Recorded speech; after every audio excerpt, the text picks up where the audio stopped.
In 1953, a pound of dried beans cost 8 cents and fed a family of 6 for 2 days. For millions of working-class families across the South, the Midwest, and the rural hollows of Appalachia, that wasn't a recipe. That was Tuesday. They ate differently. They cooked differently. They stretched $1 into a week's worth of meals, using ingredients most people today wouldn't know what to do with. Number 7 on this list was once the most common weeknight dinner in the entire country, made by a woman in Iowa who fed her family from a single pot, 5 nights straight. Number 3 was the dish taught in church basements, from Georgia to Tennessee, passed between women who measured in handfuls, not cups. And number 1, the meal that kept more American families alive during the lean post-war years than any government program ever reached, belongs to a woman in eastern Kentucky named Leona. These 25 dinners fed a nation. Then we forgot the women who made them. If that sounds like someone you should know, subscribe and stay for all 25. What you're about to hear might make you wish you'd asked your grandmother one more question. Let's count down. Number 25, bread and milk. The bowl came first. Day-old white bread torn into pieces, warm milk poured over the top, a pinch of sugar if there was any left in the can. That was supper. Vera May made this in eastern Tennessee. 5 children, husband at the sawmill, 1952, in a week that always ran longer than the money did. A loaf of bread cost 16 cents. A quart of milk was 21. Dinner for 7 people for under 50 cents. The bread swelled soft in the warm milk and turned the whole bowl into something close to porridge. Mothers called it a poor supper. Children never knew the difference, and if you grew up eating this, you didn't call it anything except supper. That was the whole point.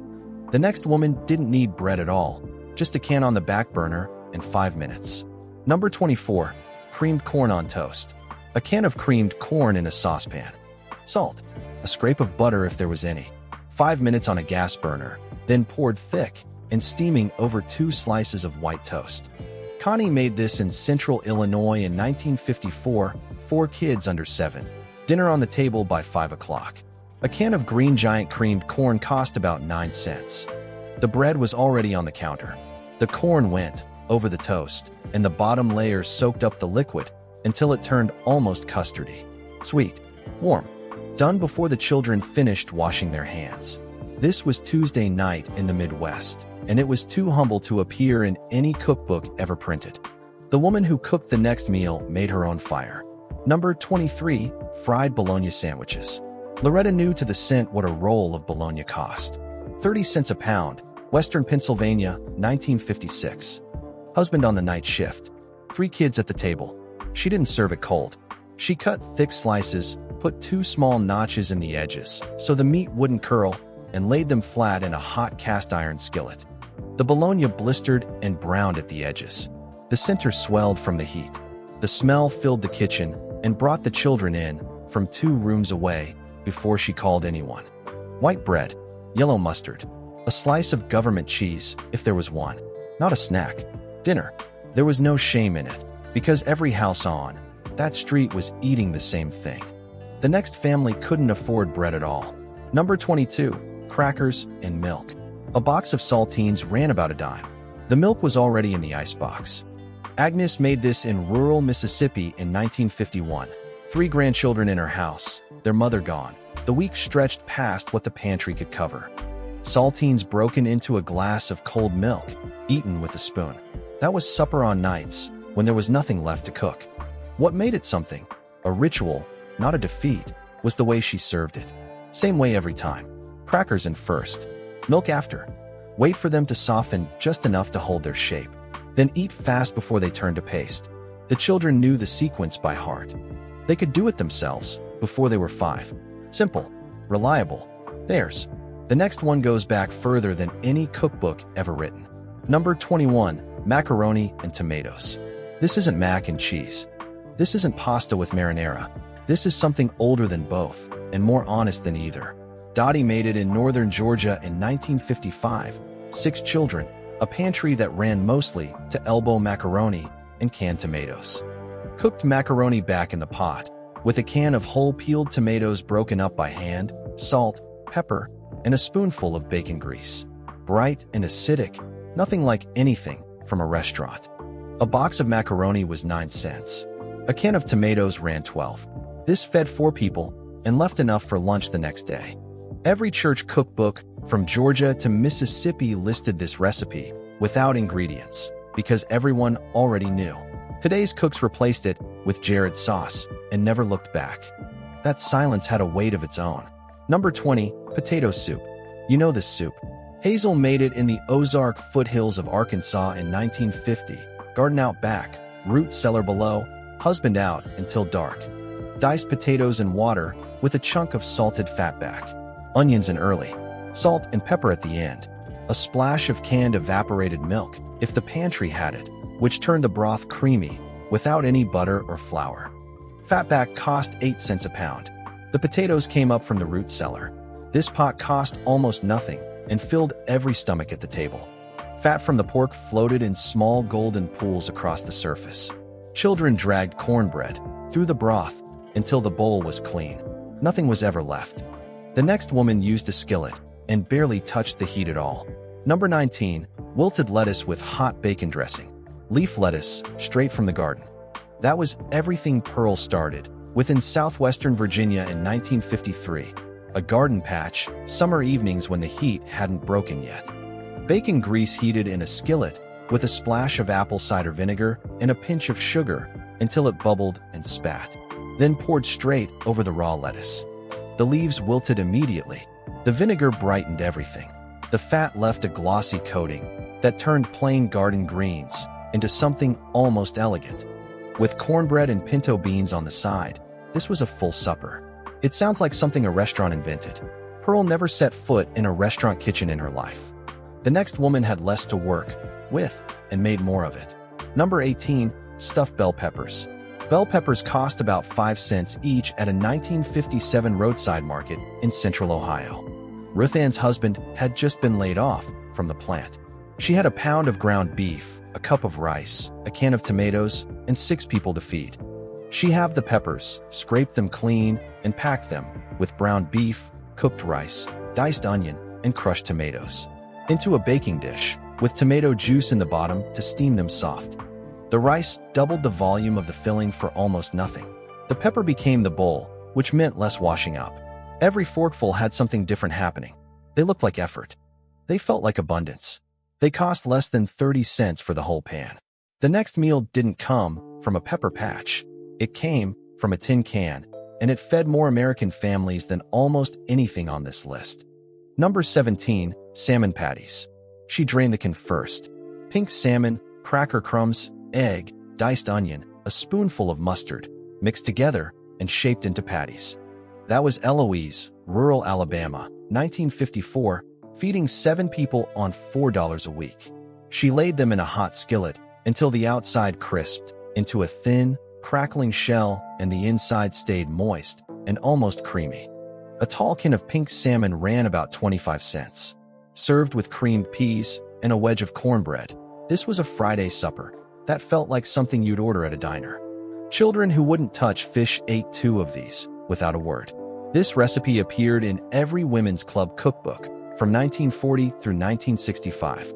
Then tuna got cheaper, salmon moved to restaurants, and Eloise's Friday supper disappeared. What came next nearly vanished for a different reason.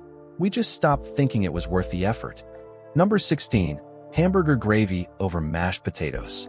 Mabel's husband called it poor man's steak. Her kids called it supper. She just called it Tuesday. Eastern Montana Ranch Kitchen, 1956. Ground beef browned in a cast iron skillet with diced onion, flour stirred in to coat the meat, then milk poured slowly until everything bubbled into a thick white gravy, poured over mashed potatoes. Ground beef ran 43 cents a pound. A 5-pound bag of potatoes cost 29 cents. This fed 6 for under $1. The gravy soaked into the potatoes, so every bite carried both. Tables from Montana ranch kitchens to Detroit apartment floors. No elegant name. Didn't need one. What came next needed even less, and built something that lasted longer than any of it. Number 15, salt pork and beans. Here is a meal that built the American working class and then got erased from it. Edna kept a crock of salt pork in the cellar and a 50-pound sack of dried navy beans behind the kitchen door. Rural Indiana, 1949. Ate at her table. She knew to a cup how far either one would stretch. A piece of salted fatback the size of her fist into a pot of beans soaked the night before. 3 to 4 hours on low. The beans turned soft. The broth went silky with rendered fat and deep, cured pork flavor. A pound of dried navy beans cost a dime. Salt pork ran 12 cents a pound.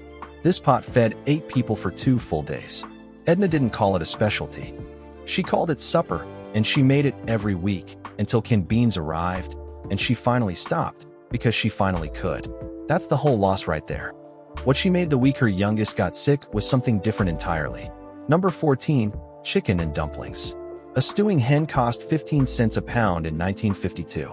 A fryer cost 35. Mavis knew the difference, and not just in price.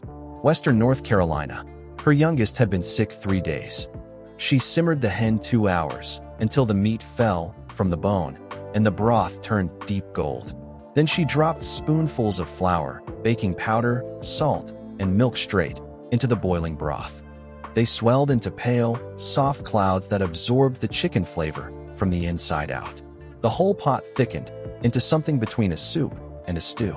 This was the meal that appeared when someone was sick, when a neighbor had a death in the family, when the weather turned and nothing else would do. Mavis called it taking care. That's what it was. The next woman had been taking care longer than anyone knew. Number 13, pinto beans and cornbread. 5 nights a week, sometimes 6. Cora made this in Harlan County, Kentucky, in 1951. Husband in the coal mines, beans soaking the night before, cornbread baking while the pot simmered through the afternoon. Pinto beans with a ham hock and a piece of salt pork. Nothing but salt, black pepper, and a little thyme. By supper, the beans had broken down at the edges. The pot liquor had gone deep and dark. You crumbled the cornbread in. You ate from one bowl. Beans cost 8 cents a pound. The ham hock was practically given away by the butcher. Her children grew up to work in those same mines. They never asked for anything fancy. They never needed to. The bone was the whole point. Number 12, navy bean soup with ham bone. After the Easter ham was picked clean, Nettie put the bone straight into the pot. Southern Illinois, 1953. Soaked navy beans, diced onion, celery, a bay leaf. Everything else came from the root cellar or the garden. By afternoon, the kitchen smelled like something from a roadside diner, warm, meaty, and thick. The broth turned the color of weak tea, cloudy with dissolved starch. The beans swelled full and tender. Small shreds of pork that fell from the bone floated through in soft pieces. This was the Sunday luxury, made entirely from what everyone else threw away. Senate bean soup, essentially the same recipe, has been served in the United States Senate dining room since the early 1900s. That tells you everything about how much this pot could do. Today we buy boxed broth and skip the bone. The flavor left with it. The next meal didn't come from a recipe at all. It came from a war. Number 11, cream chip beef on toast. Doris's husband came home from Korea in 1953. He brought one recipe with him, not written down, not taught, just eaten on a base somewhere until it was memory. Detroit, 1955. The military called it something unprintable. Civilians called it SOS.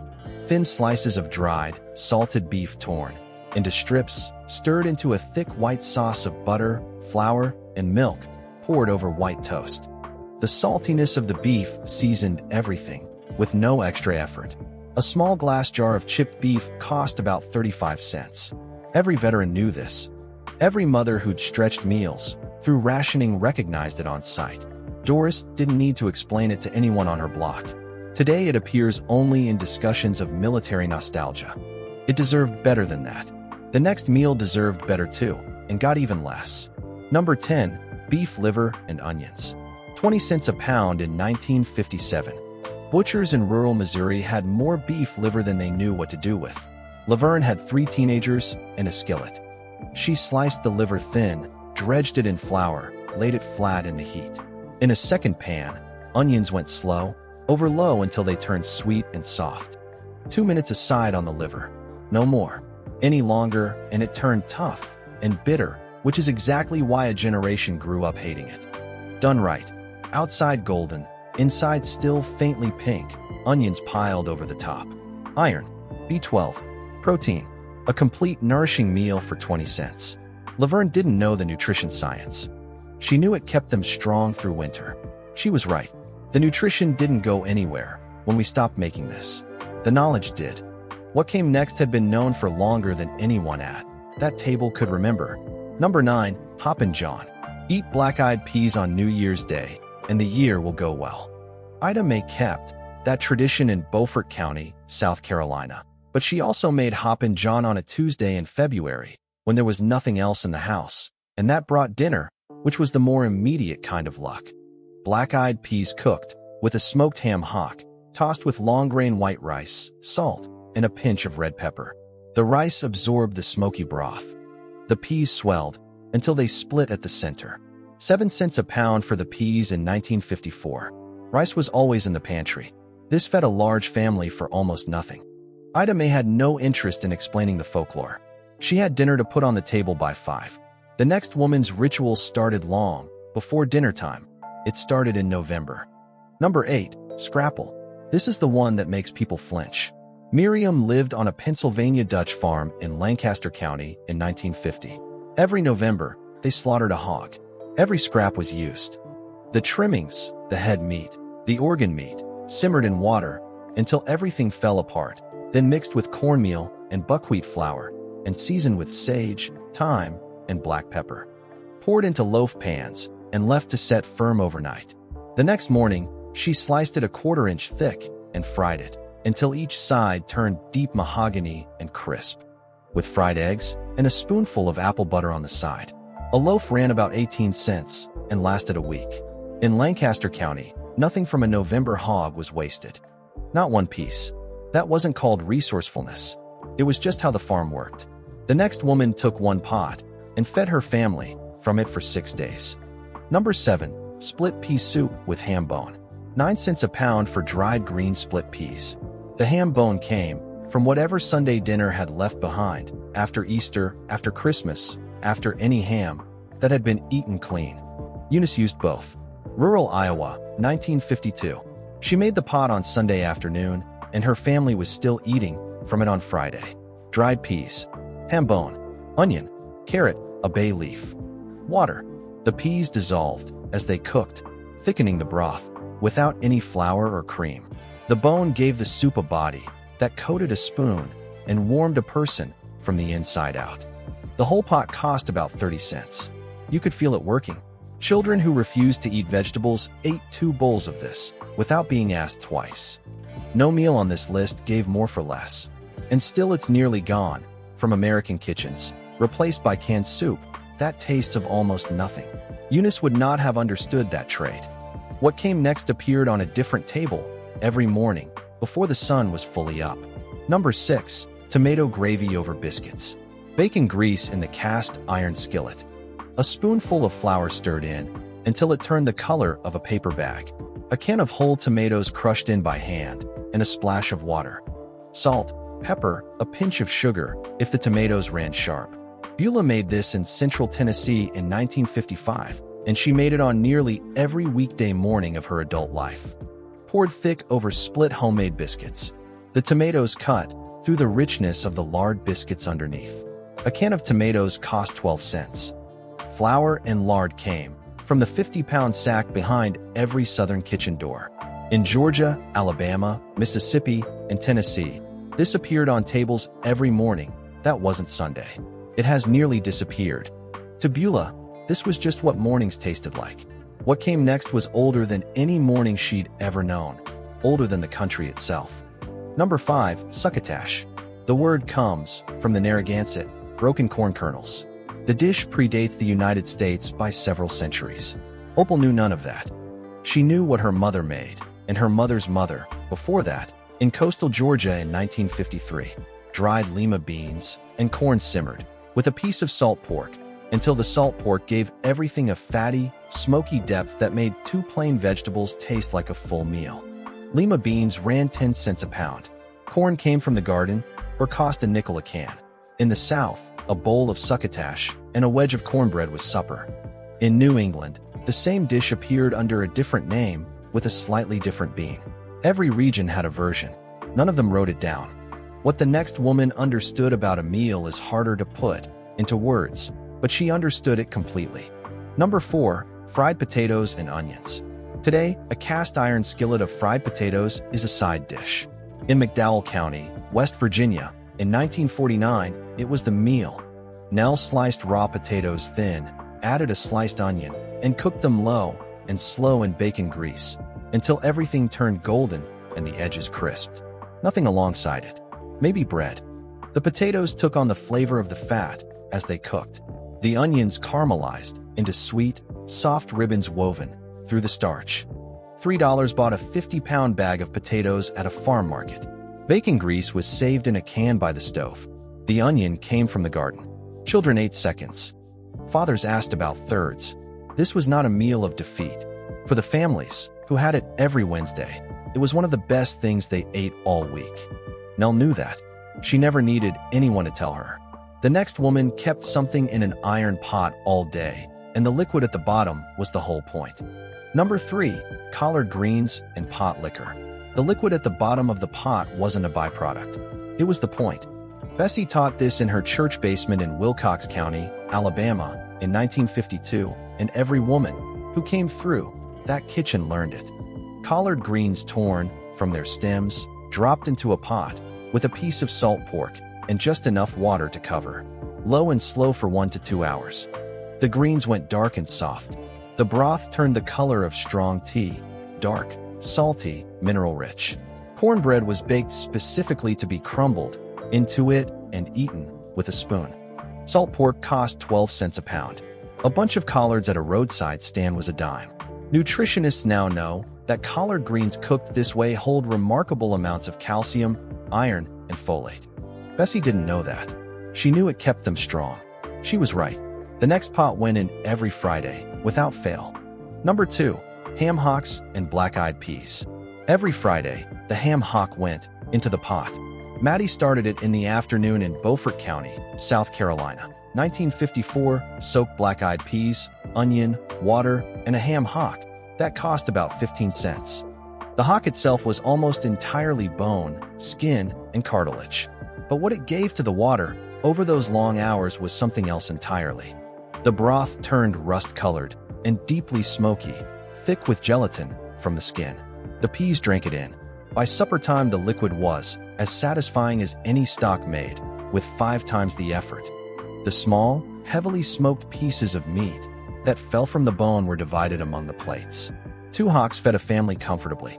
Church cookbooks from the era list this as the first recipe, not because it was impressive, but because everyone needed to know how to make it. Maddie had known since she was 8 years old. What none of them ever fully understood was just how far a pot like that could reach. Number 1, bean soup. This is the plainest thing on this list. No technique, no particular region, no named variety. Dried beans, whatever kind was in the pantry, simmered in water with an onion, a bay leaf, and whatever piece of cured pork could be found.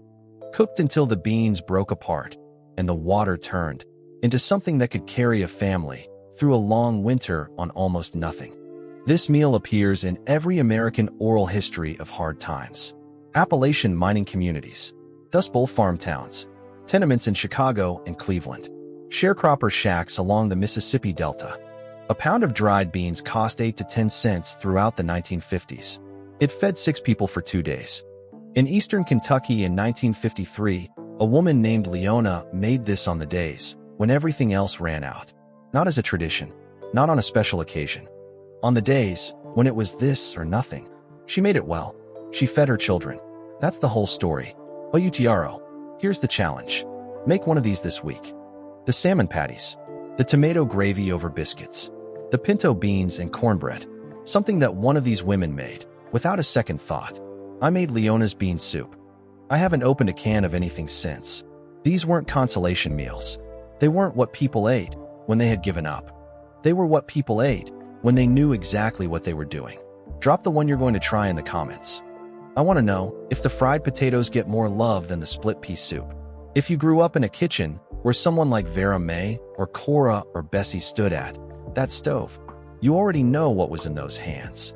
The meals she made on the hardest weeks of all, the ones she never named and never wrote down, those are worth remembering too.